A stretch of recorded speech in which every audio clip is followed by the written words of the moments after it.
Hey everybody, it's GauntletX and welcome back to the Lorwyn Eclipsed Early Access event. Thanks again to Wizards of the Coast for inviting me to this promotional early access event. And without further ado, let's get into another premiere draft with a brand new format. This is a very cool pack one pick one.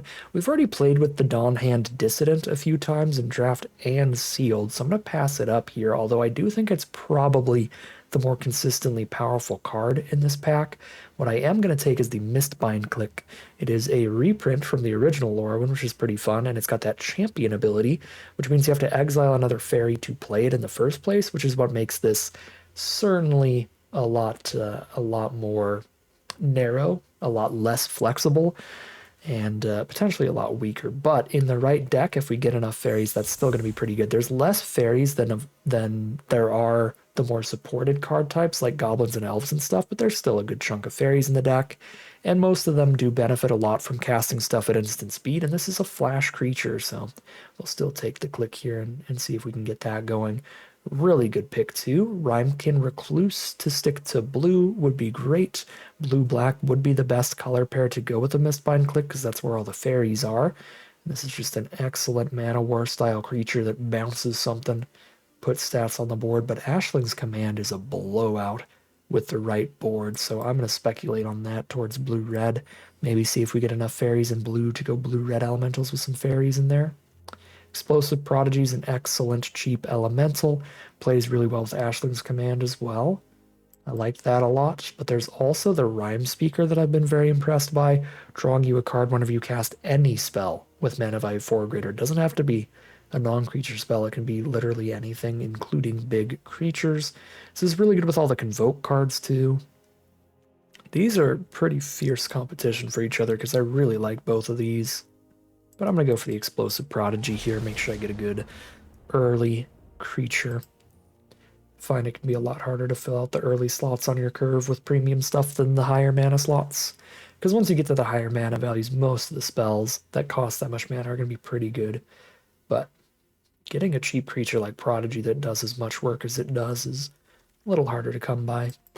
Okay, we'll take a second copy of it. I will eat my words. They're actually super easy to find. They're absolutely everywhere.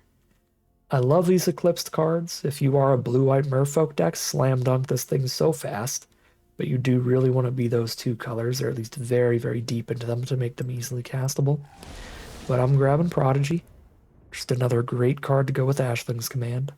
Pick number 5. Hovel Hurler is interesting, as it is a hybrid red-white card to give us white permanence for the Prodigy, and it has some fun synergies. If you have blight cards that force you to put counters on your own cards, this is a way to remove them. But considering we have the Mistbind Click here, we're going to need to take fairies very highly, so we need to take shapeshifters or fairies.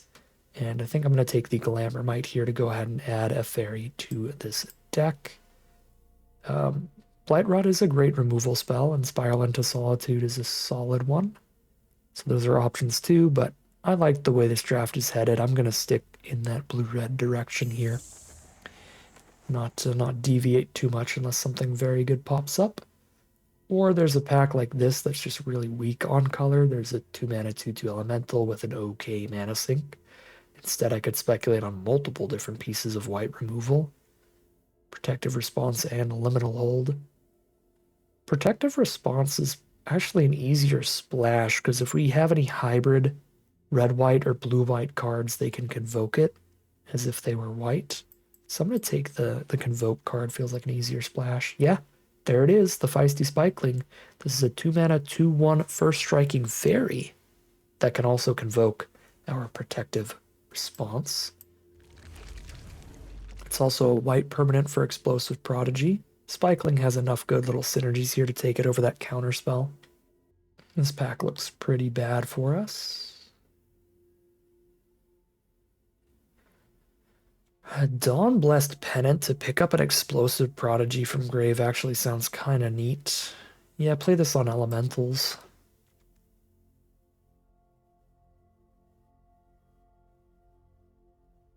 It can pick up Ashling's Command too. The Kindred instants and sorceries count as well, which is really cool.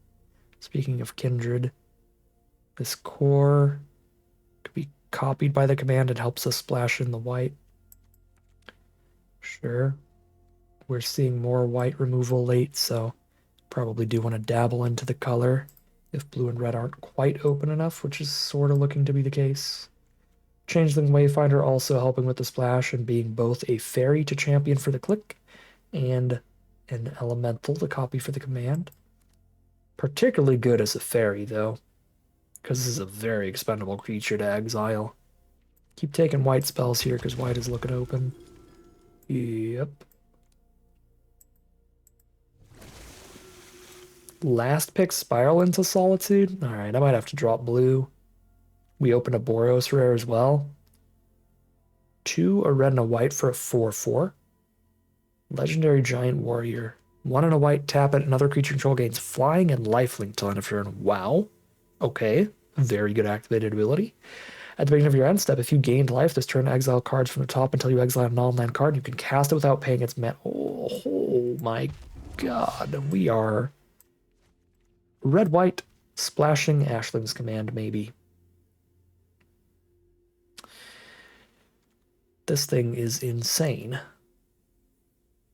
Jump something into the sky, attack for like 3, exile the top 3, cast something that costs 3 or less for free. Crazy, crazy card. This is not very good for our red-white deck. Berserker's going to be just bad in it. Foul Knight's not going to be good. Vaulter's not going to be good. Eclipsed Marrow, maybe? If we're deep enough into white, that will be playable. But again, that costs a little difficult here.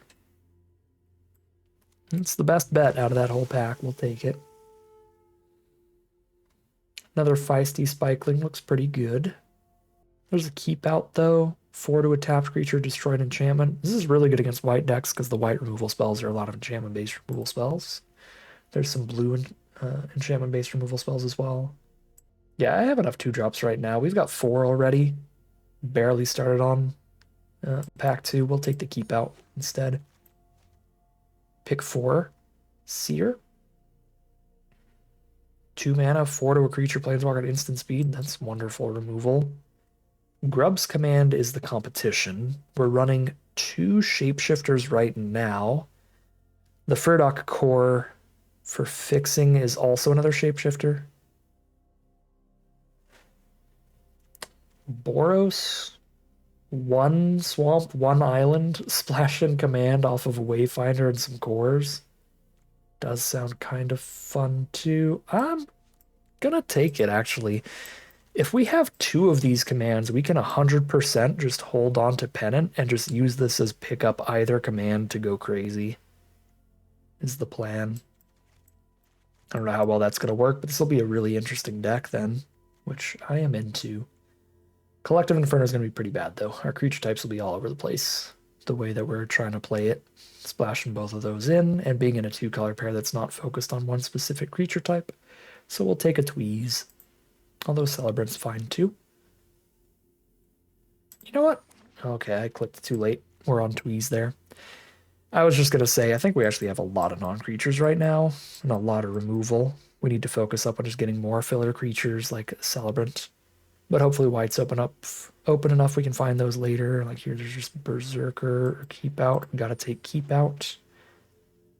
Alright, there we go. We'll get a Celebrant now over a Torchmaster Goblin that can give haste. Changeling, 3 mana, 3/2 when it dies. Draw a card, sure. Gold Meadow Nomad's fine. 1 mana, 1/2 that you can exile from the grave to get another creature, and then Foul Knight's fine, filler on curve. We got a deck here. Let's see what we open up in pack number 3 for it. Open up a white mythic rare.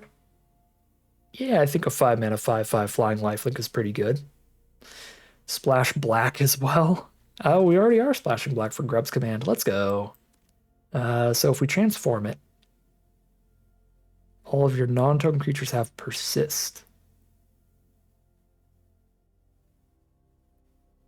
Yeah, okay.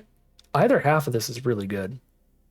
Obviously the persist half is probably better than the convoke half, right? Because by the time we play this, we don't really need the convoke anymore, but either way, gigantic flying lifelinker.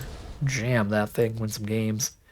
It also works really well with Bree, because Bree cares about how much life we've gained each turn. So boom, gain 5. And let's go. What do we got in red-white here? We got Squawk Roaster. So we're an okay Vivid deck. Or we just got the Gristle Glutton. I actually kind of like the Gristle Glutton here. We're now really like rare heavy. We need to find the right cards. We need to find the right colors. Being able to discard and draw turn over turn. It's going to be a valuable ability. I'm going to run the Glutton. I'm certainly not trying to splash in more removal. This is the last thing we need right now. Is to make our mana base worse for something we already have a good chunk of. Although, the blue, the black, and the green command.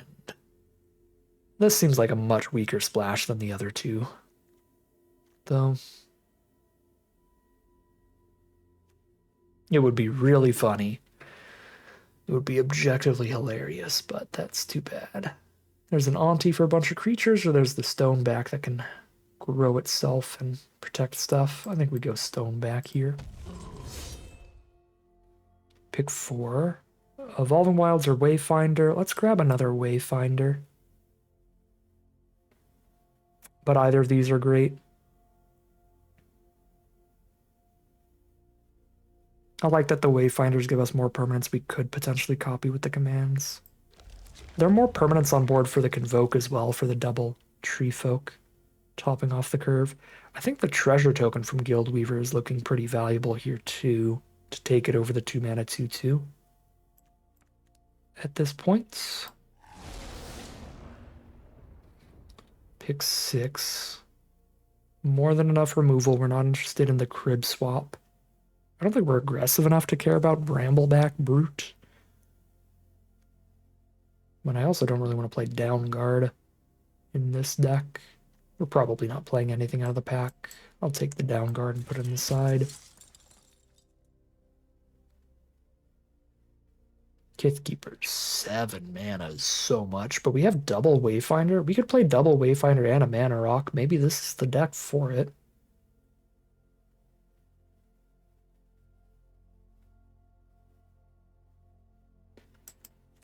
I'm going to take this Kithkeeper, but I'm not so confident about it. Giant Fall, solid removal. We got plenty of solid removal, though, and another Fear-Dock Core actually seems kind of perfect. Doubling them up for the commands. Another Spikeling.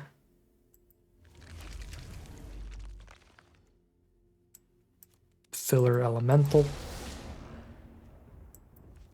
Filler Down Guard. Filler stuff. Okay. Let's build this deck. Just cut a few cards here.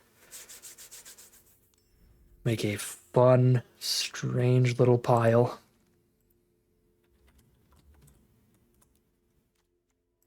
So we're on command and recast it with a pennant. Or we recast Prodigies with pennant, which is good too. We want 1 swamp, 1 island. Tons of plains, probably. Probably go 8 non-creatures here. So we want double core. Double core in the pennant. And then 5 removal spells. So play the best 5 removal. 1, 2, 3, 4.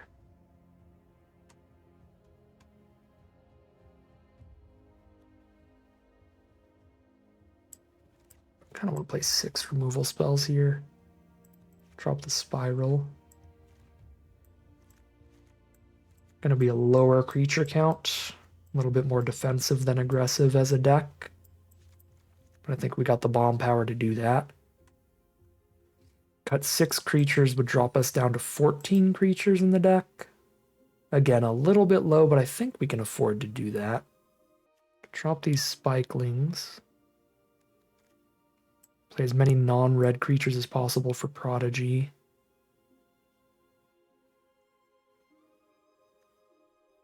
Eclipsed Marrow is going to be a little difficult to cast. Probably not quite worth it.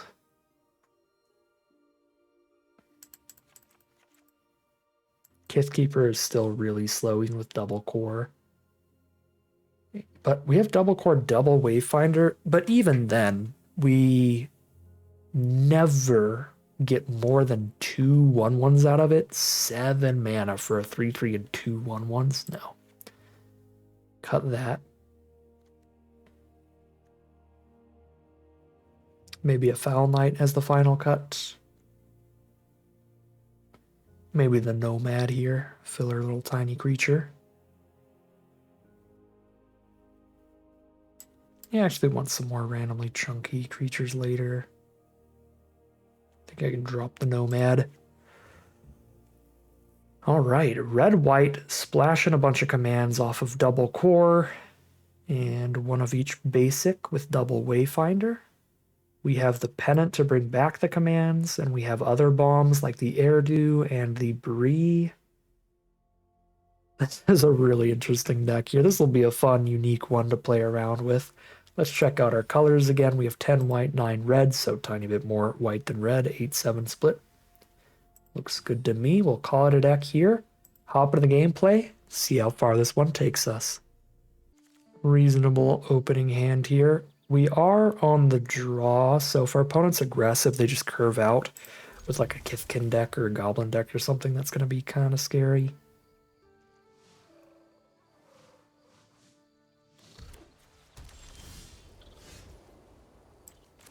We don't have any of our commands to name for the Pennant right now, but I could still play it out to gain some life every time we cast a Shapeshifter. I've got multiple elementals in the hand, and I do have the elemental command in this deck. I think I'm just going to name it on elemental here. And make sure I'm gaining life throughout this game to buy me a little more time. We're playing against blue-white. They have nothing till turn 3, but they're on the place. That's going to be fine for them. They start with Wayfinder. Okay. It's going to look like a mirror match, but we're not really a blue deck. Hit the red naturally, so we Wayfinder for the black. Living the dream, mana-wise on this board. Plus our opponent's got a slow start. But we don't actually have any of the splashes in the hand, so it's not like the actual dream.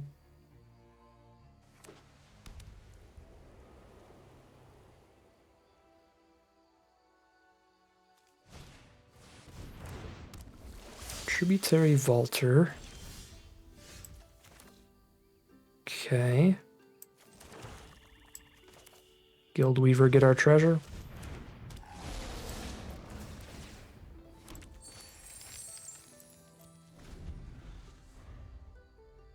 And we remember the Pennant can bring back an elemental, so if they kill the Erdi without exiling it, we can bring it back with that. Does it give itself persist? No. So if they kill it, it is not going to come back with -1/-1 counter. Our opponent goes ahead, draws 3 and discards 1. They can attack both here. They'd make the Wayfinder a 3/2 on the combat. Make it trade up into the Guildweaver or just deal a bunch of damage. We'll let it deal a bunch of damage here. We've got a giant lifelinker coming up. And that is gonna be the play. I could actually convoke out the Foul Knight in the same turn if I crack my treasure and deal 0 to them. Doesn't feel worth it. Let's just jam 5. Keep the treasure. Deal the damage. Noggle the Mind, make it a 1/1 with no abilities. Well, we chump block with it and we can get it back with Dawnblessed Pennant. And they keep out our 4/3. Okay. Chump.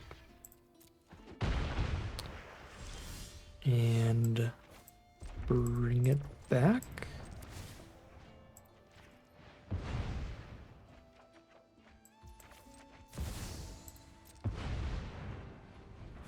I gotta deal with it again.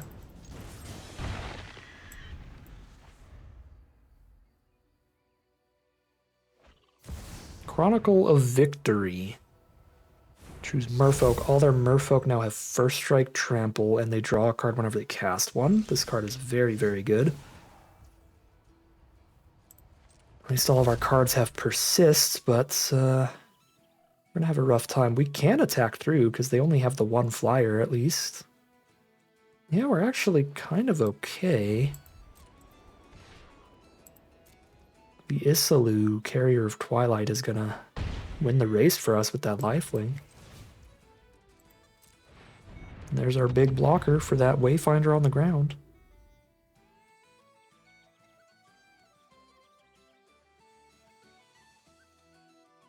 Actually, a chump block with our own Wayfinder would be really good when it has Persist.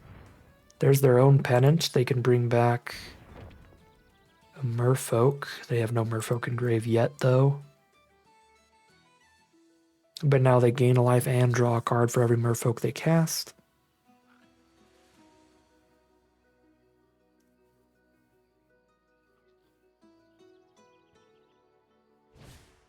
And there's one right there, and that is the blocks they need to double block Isalu and kill it without us killing anything. Oh, they actually attack, though. So they're not holding up the First Strike block. Cool. Persist my Wayfinder here.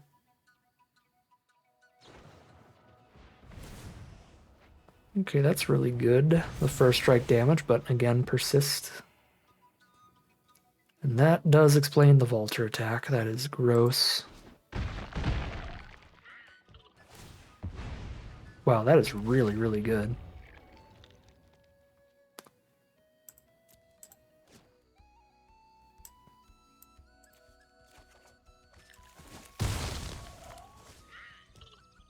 Oh, we did still get the kill somehow. That's nice.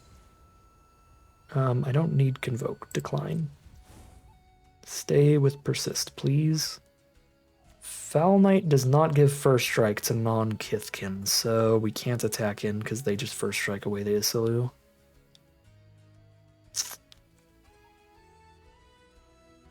I don't know if I can beat Chronicle of Victory. Yeah, I can. Grub's command can blow it up. That's our one out, though. Alright.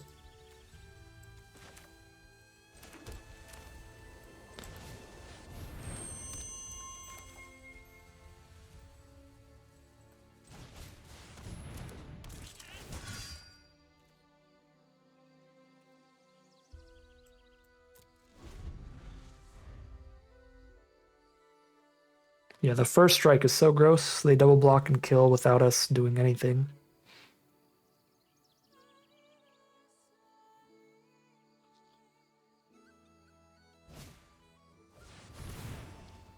Marrow's really good. Draw a card off of Chronicle, draw a card off of Marrow. Gain a life. It's a Merfolk. They draw a rare Merfolk again. This one taps and stuns something.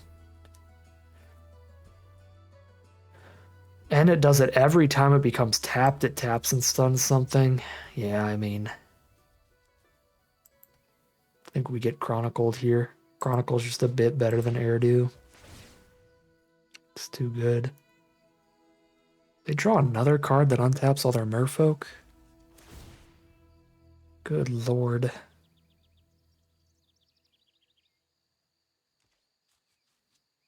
This is 17 damage.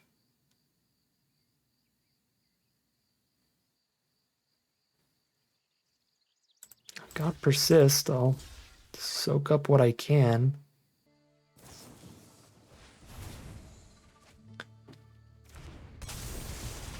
I mean, what are you gonna do? Two of the same Merfolk rare with the Mythic Chronicle, another Merfolk rare that taps and stuns everybody. I mean, we're just astronomically dead here. This is the magical Christmas Land pod. This requires not only you being like the only Merfolk drafter, but also just the odds of two of the exact same merfolk are getting opened and all that. Yeah. We have absolutely been outclassed by this deck. This is just the dream pod for them. I think our deck is really cool, but it is not the S tier Magical Christmas Land version of what it's trying to do, and this is the Magical Christmas Land S tier version of Merfolk. Flood out a little, that is going to seal it, but we are not supposed to concede in early access, so pass on through, get ready to die.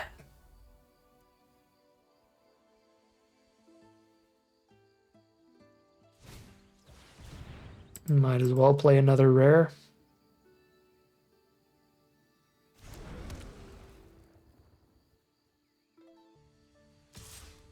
All right, no blocks. 0-1 heading into game number 2.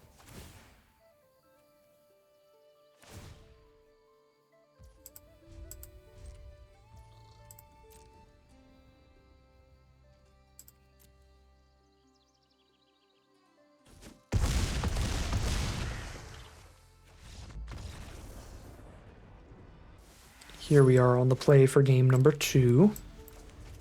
It's a great start. We have Prodigy for 2 damage to whatever we need after running out the stone back first.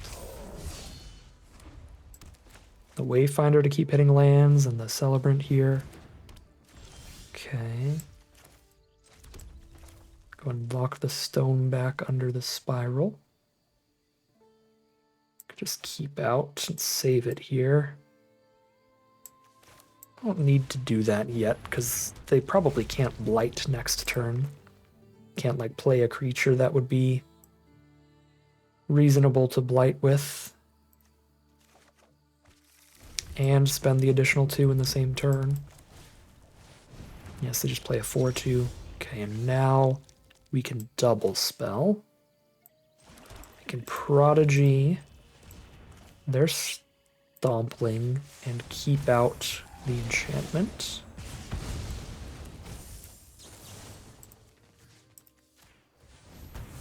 Jam.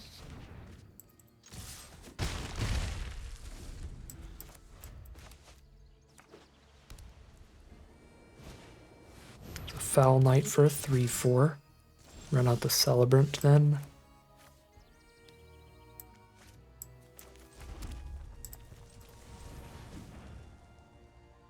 I would need another white mana. I can't actually activate Stoneback. I can play Preacher and cast Celebrant, though.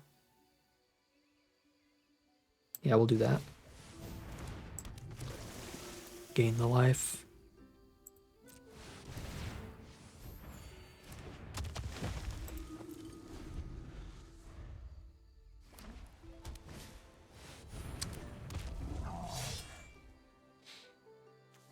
There's Bree, which is going to kill us if we do not find another removal spell. Dawnblessed Pennant cannot pick up a keep out, so we're going to die to a Bree.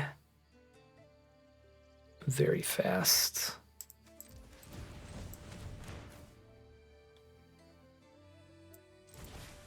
I'm going to hold on to this Pennant until I draw preferably one of my commands here. We've got the mana for either one.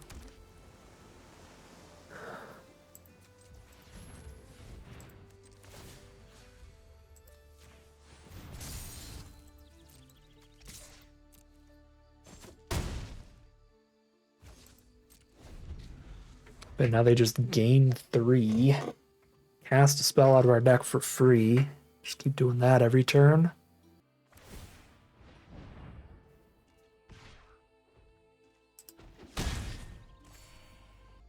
Oh, they exiled out of their library, not ours.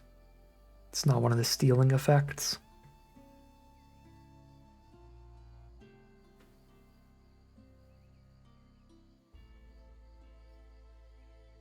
I mean, if we hit either of our commands,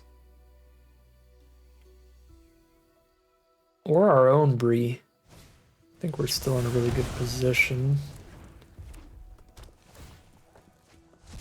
Let's see.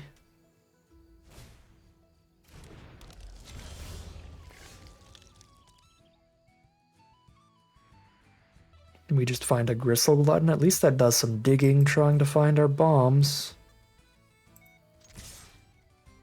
Send in the squad.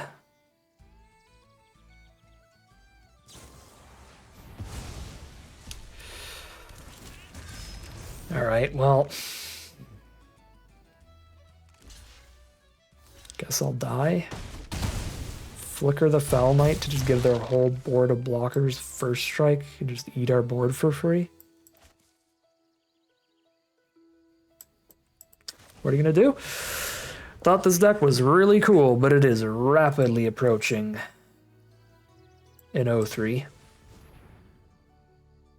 But again, that's part of Magic. I mean, it's not a lot we could do these games. I don't think it's even necessarily a big indictment on the deck the way that these games have gone. Our opponents have just had really, really gross combos.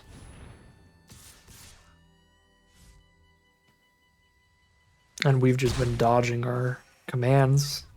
We haven't drawn a single command in either game. Bree once again hits 3 mana value or less, and we hit a land. It's not even a white source for Celebrant. Well, we have had a very positive record in all of the other Lorwyn events as well, so eventually our luck had to catch up, but this just feels gross.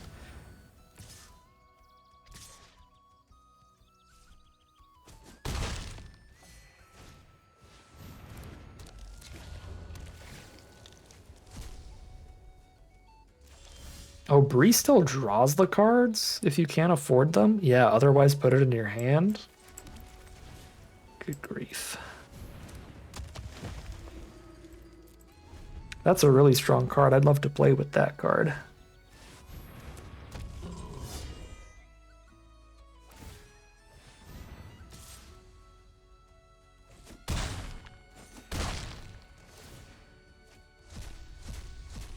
I guess I should have drafted a copy or something.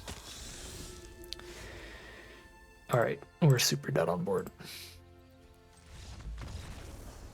Here we are on the play for game number 3. Great opener, starting with our 2-drop on curve. Getting perfect mana again, if we ever draw a splash. And then having a bunch of removal.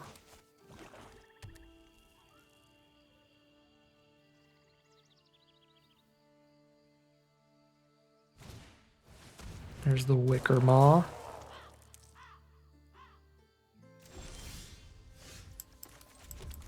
Okay, we draw the Airdew again, so we just want to Pennant on Elementals and try to cast that next turn, hoping to hit any land. Playing against Black-Red, which is the Goblins color pair.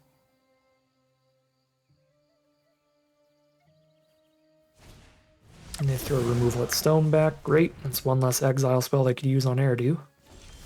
We didn't hit a land, but we did hit Bree. Bree is definitely worse without another creature, but certainly better to cast her than not.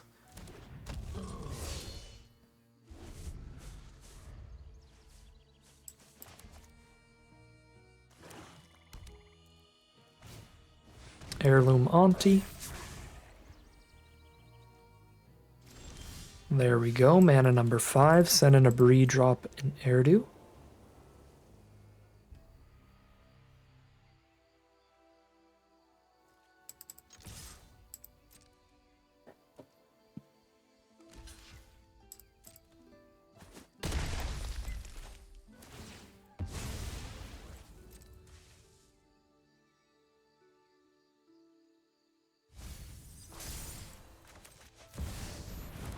Oh, how the turntables. Now we are the one who rares.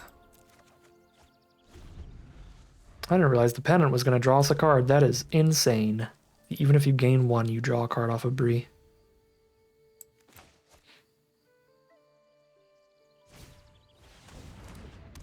Boggart, Curse Crafter.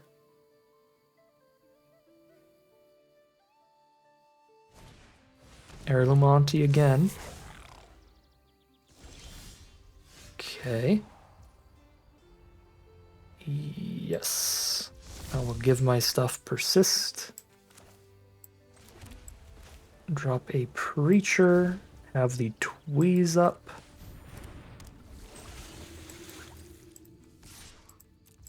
To kill one of the aunties. Bree is not attacking into the Death Toucher, and I'm also not going to Tweeze it because then the other things are just big enough anyway. Free Foul Knight.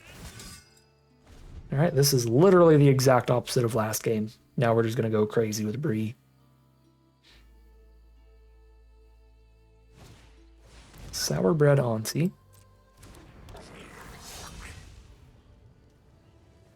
It's very good with their stuff. I've got enough life gain here. I'm not really worried about the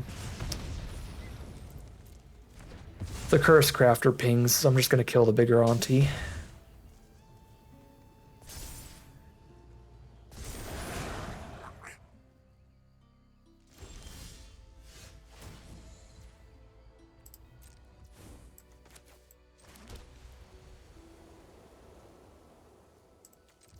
Just gonna hold up Protective Response instead of using the core.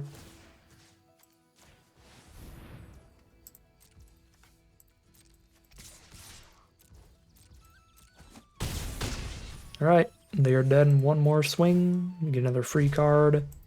Prodigy. Kill Curse Crafter.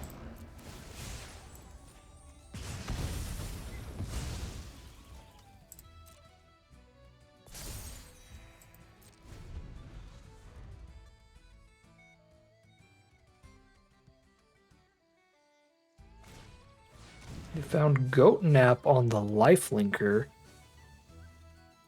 That's gonna be big. We're at 34, so we're certainly not dead, but it's good. They drop a Bitter Bloom Bearer to block with next turn. They go to 12.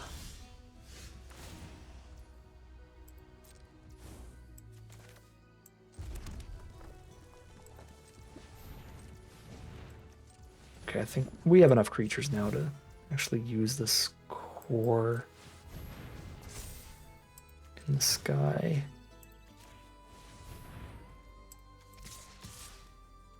Instead of the Foul Knight.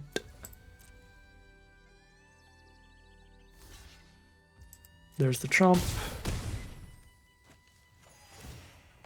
We gain a bunch.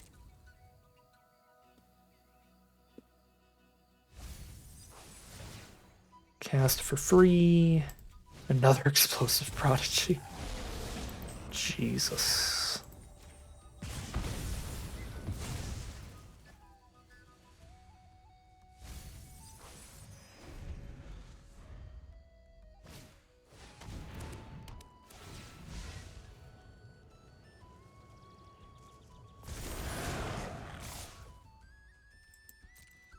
No blocks at 39.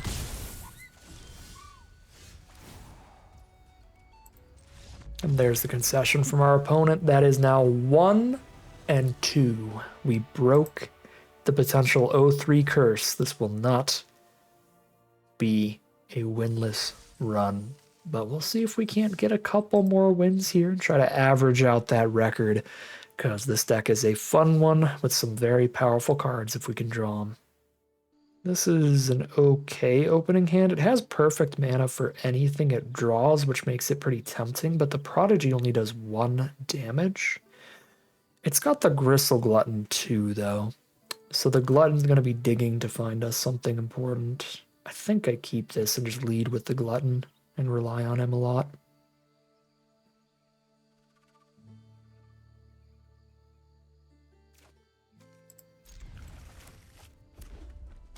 Playing against a red deck. Double Wayfinder again. We've just been consistently drawing all of the fixing. We still haven't played a single one of our splashes, by the way, though. I guess technically we flipped the Airdo, but that doesn't need to flip to be good. We haven't hit either of the commands. Tweeze my Glutton. It's actually really frustrating. Normally just not be that enticing as a removal target, but I guess they really needed to discard and draw. So it just lines up really poorly for us. Sour Bedonti. 2-1 and a bunch of 1/1s. I could Prodigy kill a 1/1.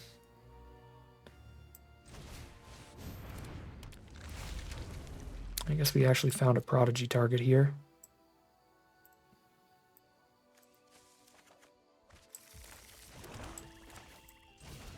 I guess with the core out, I'm supposed to actually just get red and white mana.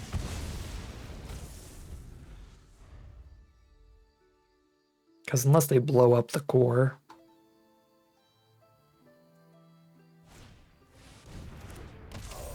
I don't need a basic of those types. I only need one of those two colors once every turn. Maximum. Stone back.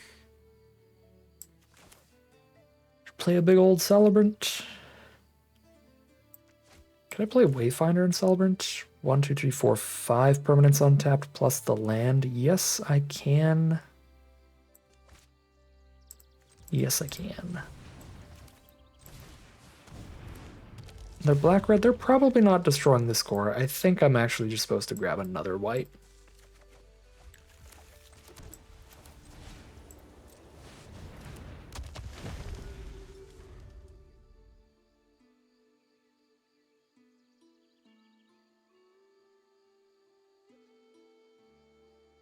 They don't activate the Brute. Well, no, even if they don't activate the Brute, our Prodigy only does 2 damage, so never mind.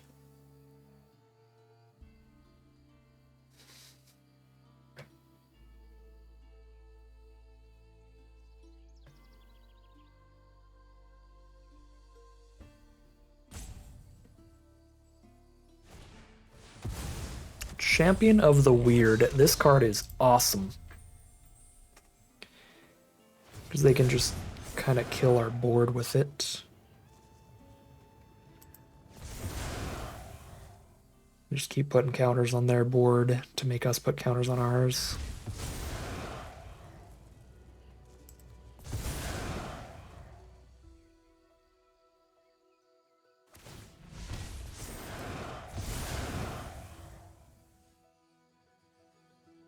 They have 3 more activations. Yeah, they could sack their whole board and just kind of mutual board wipe it up.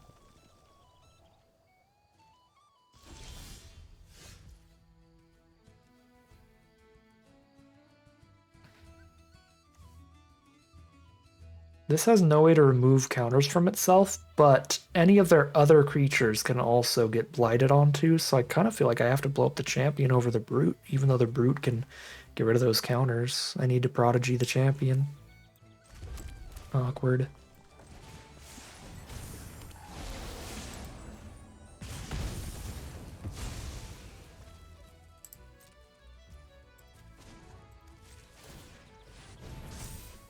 Jam.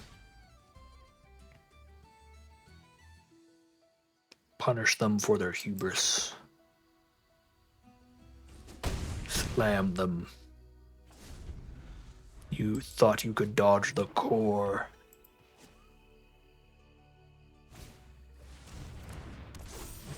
They got a Elfin Grave. They do not. That's a 2/2. Oh my god. Oh my goodness, we did the thing. Destroy an artifact or creature. I don't know how many goblins in here, so this is destroy an artifact creature, make another core. Okay, well. Maybe not the most exciting thing ever, but still. Actually, on this board, I don't even know if I do that. This is a sorcery only. I'm not even going to cast this thing. I just want to jam.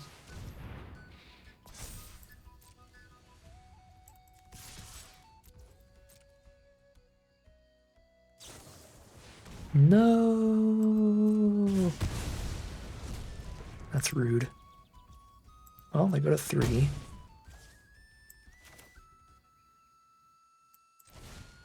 Now I actually do need a blue source if we find the blue command.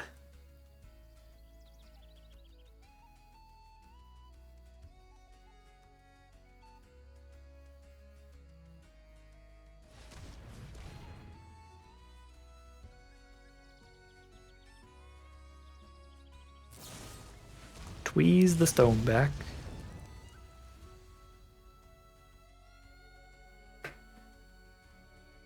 Discard a card, draw a card, and we're still getting there with Sun-Dappled Celebrant. Yep, discard a swamp, draw a card. Play a land and just double brute. Juice it up.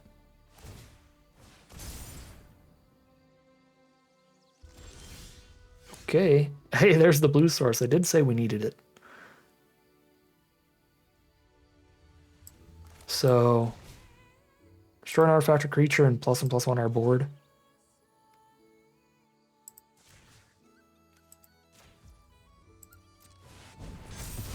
We attack both, force them to trade into Prodigy here. They're playing off the top, dead in one hit to the Celebrant.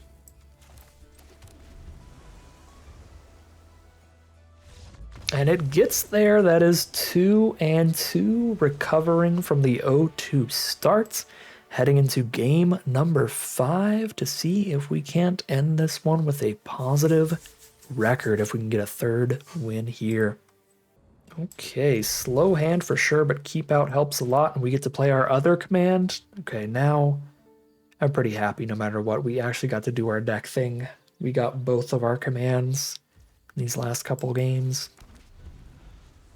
And this is kind of exactly what I wanted the deck plan to be. Just like early removal, then ramp to the command. Okay. Glutton's the draw. Let them chill and then play an Airdo maybe. There's going to be a lot of options. If they play a small enough creature, we could just command immediately, copying a core, blowing up all their creatures.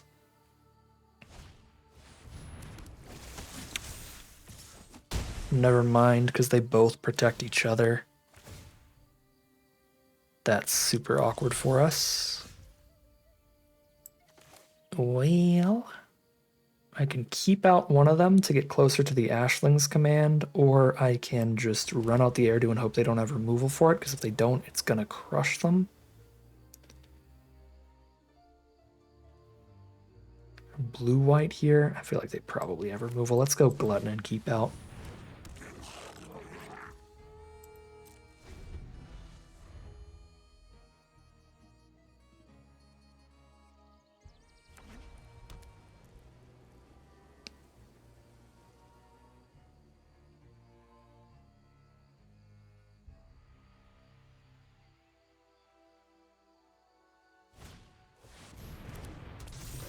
That's 2 toughness without those, isn't it? They didn't attack. Shoot.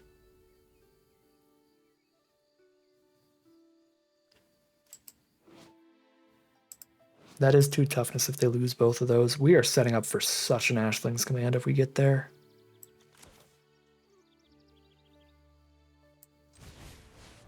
Wayfinder for the blue. I might be ditching this to Glutton. No, I could still double spell with 7 mana soon. Play a Prodigy and a command, and that would get there. Prodigy to ping for 1, then command 2 to everybody. This one would die as well, we'd get the whole board. Yeah, we play the land, and if we hit a land, we're at 7. For these 2 together.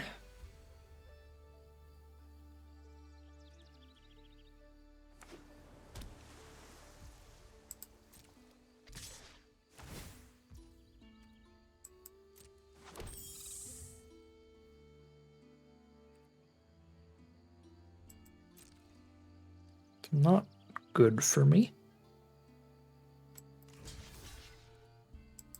Chump.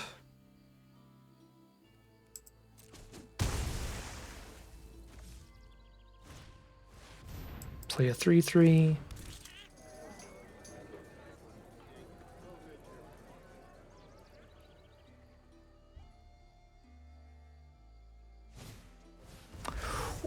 Let's go. They tapped out of a potential counter spell. Let's go. We're gonna kill everything. If I draw land, I should actually glutton away keep out here. 2, 3, 4, 5, 6. Yeah, I have to draw lands. Let's glutton away keep out. There we go.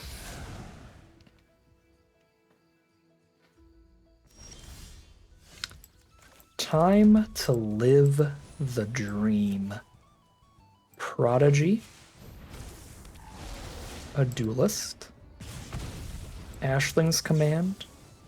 Copy of Prodigy, 2 damage to all their creatures. Prodigy a farmer. And pass.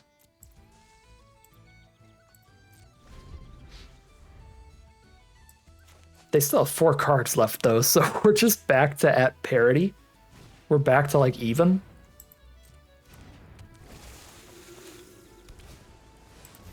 Okay, those 2 cards aren't that good though. Dig.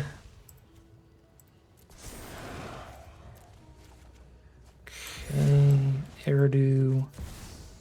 See if they can kill this, hopefully not.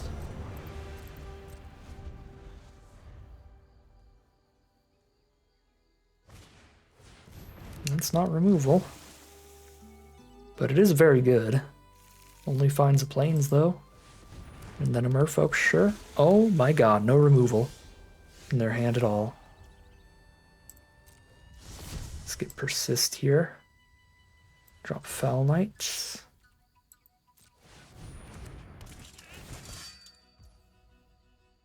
Okay. Persist with the Glutton is awkward, because anything I blight onto is not going to come back, so I don't want to like blight onto the Prodigy, just to have it not come back. So let's just attack and hold up response. But I could discard. Sack my token. That's fine. But I don't want to put a counter on this other Prodigy. Because if I chump with it, it will die and come back as a 0/0 and get an enter the battlefield trigger, I believe. Kill one of their 2 toughness cards. Keep out is actually a very reasonable draw here because a couple of the removal spells they could have at common are enchantments.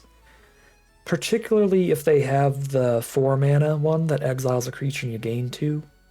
But also if they have the blue one that keeps it tapped.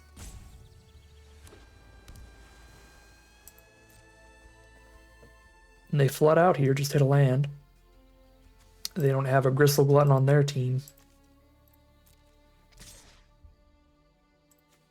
They do get to reanimate a Deep Channel Duelist here, which is certainly painful.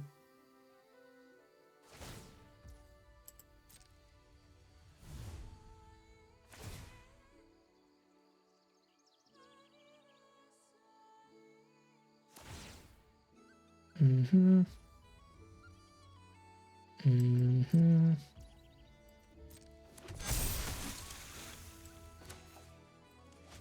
I think I'm going to Protective Response that and save the Keep Out for potential enchantment.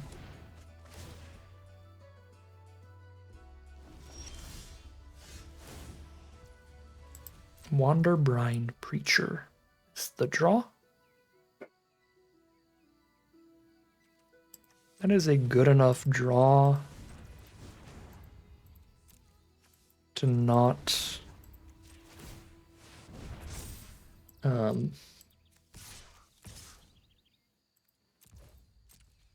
use the Glutton. The core is so funny with Persist here. I'm gonna kill the Life Gainer. Because I'm just going to have a mana rock with a -1/-1 counter, and it's like, alright, sure. Yeah, that is really cute. I actually guess I don't play the Preacher if I attack with Core there, because it's,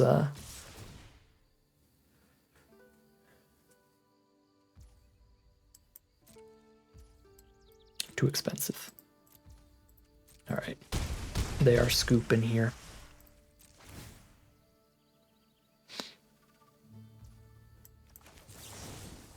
Kill that to make sure it is straight lethal. No blocks up.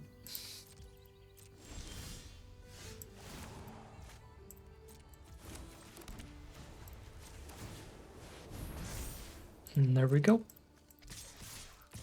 That is 3 and 2. We made it out of the 2-2 pit back to another winning record in Lorwyn Eclipsed, and right on time for that 1 hour mark. It's going to be 3-2 deck this time around. I'm sure the video will be like 50 minutes after it's been edited down for you all. But I got to get to recording another draft. Yeah, a good recovery. 0-2 start into a 3-0 win streak. You take those. Again, those first 2 losses kind of just felt like our luck had to catch up to us. At some point, we'd had a lot of very high win rate runs before this. A lot of just 3-1s and 4-0s and stuff overall. But balance things back out to another 3-2 here, which I think is pretty reasonable for this. This is kind of a goofy deck, but it's got a lot of bomb power to it. The mana base was really consistent. Every single game we were drawing these cores and wayfinders and just having the mana ready for the commands, even if we were not drawing the commands those first few games. But we drew that Erdu a lot, which was awesome. Big flying lifelinker. Yeah, this is a simple strategy, but a pretty fun one. It's just like open up really good off-color bombs and just kind of splash around for them. Play a lot of good defensive cards like Double Explosive Prodigy that play well with the Pennant. Lots of cheap removal like some Keep Outs, Tweeze, Protective Response, and just some more early blockers to stay alive. And it was a pretty solid deck here. That is 3 and 2 for this draft of Lorwyn Eclipsed, but that is going to end today's video. As always, I'd like to thank my patrons and YouTube members for their support, as well as you for watching the video. If you enjoyed it and you're interested in seeing some more, you can always like, comment, and subscribe to tell the YouTube algorithm to send us more in your recommended feed. If you'd like to support the channel directly, you can check out the Patreon link in the description below. And other than that, as always, thank you very much for watching, and I'll see you again soon for some more Magic Arena.